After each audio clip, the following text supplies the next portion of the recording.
Hi, I'll show you how to change or reset the passcode on your travel luggage 3-dial lock.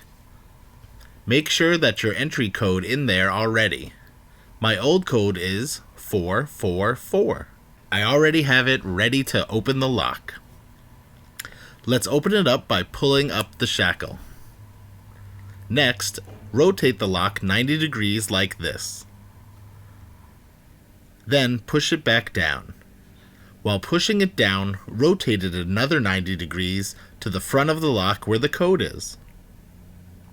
Now you can change it whenever your code you want. Let's say I want to change it to code 234.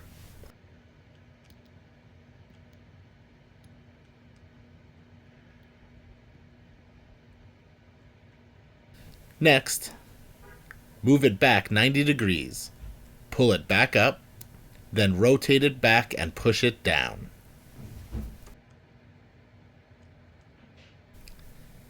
Now our code is changed to 234, which is my new code. You can mess up the lock so only you or who knows the code can open it.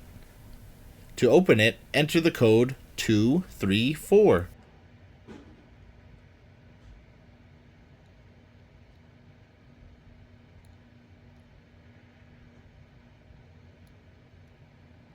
It worked!